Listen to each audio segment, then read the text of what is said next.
বদমেজাজ মানুষ ভালো মুসলমান হতে পারে? আল্লাহ কোরআনে কারীমে ভালো মানুষের গুণ বলতে গিয়ে বলেছেন ওয়াল কাযিমিনাল গাইজ, যারা নিজেদের রাগকে নিয়ন্ত্রণ করে। আল্লাহ বলেন না ওয়াল আদিমিনাল গাইজ, যাদের রাগ নাই। রাগ থাকাটা দোষের না, কিন্তু এটাকে নিয়ন্ত্রণ করতে হবে।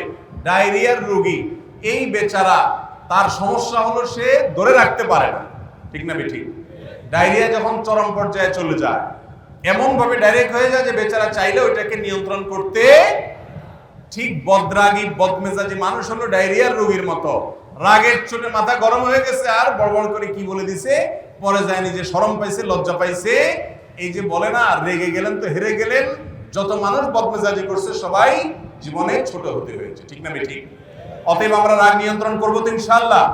আল্লাহ তাআলা কোরআনে কারীমে এই জন্য বলেছেন মুখবিতদের বৈশিষ্ট্য হলো ওয়াসসাবিরিনা আলা মা আসাবাহুম, যে কোনো পরিস্থিতিতে বিপদ এসেছে, সমস্যা এসেছে, ঠান্ডা মাথায় আল্লাহ ভরসা, কিছুই হবে না, যা নসিবে আছে এর বেশি কিছুই হবে না।